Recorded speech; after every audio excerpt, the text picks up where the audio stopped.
Hello दोस्तों, मैं हूं आपके साथ एडवोकेट सरन।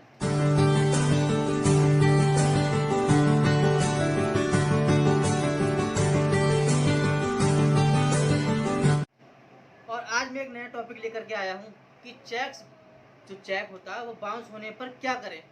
कौन सा कानून है चेक बाउंस होने पर, हमने चेक जिस लिया है और जिसने दिया है उसकी क्या सुरक्षा है, यह मैं आज आपको बताऊंगा। इससे पहले आप लोग मेरे चैनल को सब्सक्राइब कर लीजिए अगर नहीं किया हो तो बात करते हैं कि चेक बाउंस होने पर क्या करें। मान लीजिए आपको किसी ने चेक दिया है और वो आपने खाते में अपने लगाया है और वो चेक बाउंस हो गया, खाते में पैसा ना होने के कारण चेक हो गया बाउंस। तो आप क्या करें? चेक क्या उसको देंगे वापस या घर में रखेंगे?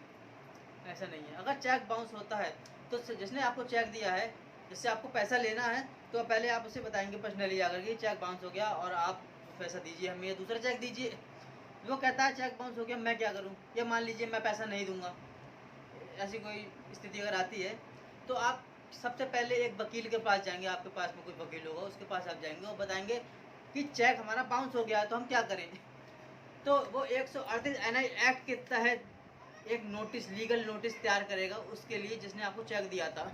वो लीगल नोटिस की जो भाषा है वो वकील ही लिखेगा अपने हिसाब से लीगल, और उसमें वो 15 दिन का टाइम पीरियड देगा चेक देने वाले को कि हम आपको 15 दिन का समय देते हैं और आपने हमारा जो पैसा है, जो हमारे क्लाइंट का जो पैसा, मुवक्किल का जो पैसा है वो आपने ले लिया है, चेक बाउंस हुआ है, तो आप हमारे मुवक्किल का जो पैसा है वो 15 दिन के अंदर देने की कृपा करें। अगर आप 15 दिन के अंदर वो पैसा नहीं देते हैं तो कानून मुझे 138 NI एक्ट के तहत मुकदमा दायर करना पड़ेगा।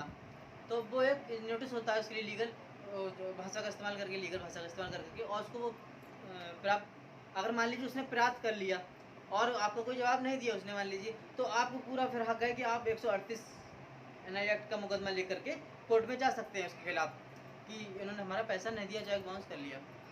लेकिन चेक बाउंस, इसमें कानून ये भी, चेक बाउंस होने के 30 दिन के अंदर अंदर, 30 दिन के अंदर अंदर आपको एक लीगल नोटिस, 30 दिन के अंदर अंदर आपको एक लीगल नोटिस उसको देना पड़ेगा, जिसमें आपको 15 दिन का टाइम पीरियड उसको देना कि 15 दिन के अंदर आप हमारा पैसा वापस कीजिए।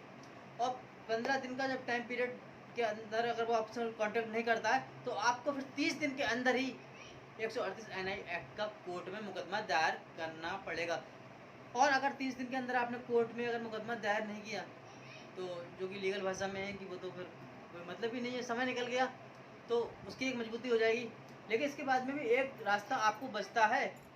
आप ये कर सकते हैं कि सिविल कोर्ट में एक रिकवरी सूट दायर कर सकते हैं। इसके बावजूद भी रास्ते हैं कि सिविल कोर्ट में रिकवरी सूट एक आप दायर कर सकते हैं उसके खिलाफ।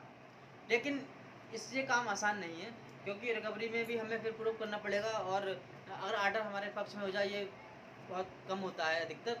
उसके बाद में भी अगर आपको रिकवरी सूट दायर करना पड़ेगा, मान लीजिए आपको 5 लाख का चेक था, 5 लाख आपने दिए थे किसी को, तो 5 लाख का अगर आप रिकवरी सूट दायर करते हैं तो 5 लाख का 2.5% कोर्ट फीस आपको पहले कोर्ट में जमा करनी पड़ेगी। 2.5% जितना आपकी रकम होती है, जितनी आपकी कीमत होती है, वैल्यू होती है, उसकी 2.5% की आपको कोर्ट फीस जमा करनी पड़ेगी। उसके बाद में आपका कोर्ट आपका मुकदमा सुनेगा और फिर कोई जजमेंट होगा। लेकिन बहुत कम होता है कि जजमेंट आपके लोगों के पक्ष में जाए, ऐसा नहीं होता क्योंकि जो प्रावधान है वो 138 NI एक्ट में ही है। जो कुछ करना आपको लीगली करना पड़ेगा। तो ध्यान रखिएगा कि जहाँ तक चेक ले तो उसकी डेट वैलिडिटी का ध्यान रखें। तो होता क्या है, कभी कभी पैसा जिसने लिया होता है वो आप बताते हैं कि मैं मुकदमा करने जा रहा हूँ, पैसे दे दीजिए, तो वो क्या करता है, आपसे मिलता है, आपको बहलाता फुसलाता है, प्यार की बातें करता है कि दे देंगे भाई, पैसा नहीं मारेंगे, ऐसा वैसा। और कभी कभी ऐसा, जैसे 5 लाख का कीमत है तो उसने आपको 50,000 दे दिया कि आप मुकदमा मत करो, 50,000 दे दे रहा हूँ, बाकी मैं बाद में दूँ, तो आपको ये विश्वास हो जाए कि नहीं, इसने 50,000 दे दिया तो पैसा मेरा मरने वाला नहीं है, ये मेरा वापस कर देगा। होता क्या है, वो आपको टालने की, अगर वो चालाक है तो टालने की कोशिश करता है किसी तरीके से, चेक बाउंस के मैं 30 दिन निकाल दूँ ताकि वो चेक बेकार हो जाए। ऐसा आपको नहीं करना है। अगर वो ऐसा कहता है, मान लीजिए कि 5 लाख में से आपको वो अगर 50,000 दे रहा है तो आप उससे कहिए आप 50,000 दे रहे हैं तो आप 4,50,000 का मुझे एक नया चेक दे दीजिए, मैं नहीं करता हूँ। तो आपको फिर नए 3 महीने की एक टाइम पीरियड और मिल जाएगा, ये आप कर सकते हैं। लेकिन वरना बातों में ना करके जो टाइमिंग पीरियड है कानून के तहत उसकी कार्रवाई कीजिए, किसी बातों में आने की ज़रूरत नहीं है। अगर वो पैसा देता 50,000 तो माइनस करके 4.5 लाख का नया चेक ले लीजिए, क्या दिक्कत है। अगर वो पैसा मार में नहीं है वो तो चेक दे ही देगा ना। अगर वो इनकार करता है तो आप अपनी पूंजी को कार्रवाई टाइमिंग के हिसाब से, टाइम पीरियड के हिसाब से वो आप करिए, वरना पैसा मरने का अंदेशा पूरा रहता है।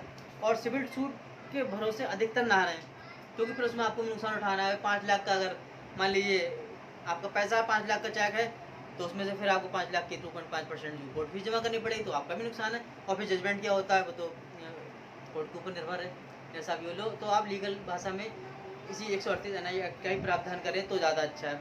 इसके अलावा अगर आपको मेरी जानकारी अच्छी लगती हो तो मेरे चैनल को सब्सक्राइब कर दीजिएगा, और कुछ भी अगर क्वेश्चन आपके मेरे से हो तो आप मेरे कमेंट में कर दीजिएगा, मैं आपको उसको क्वेश्चनों का आपको आंसर दूंगा। और शेयर ज़रूर कीजिएगा मेरी वीडियो को।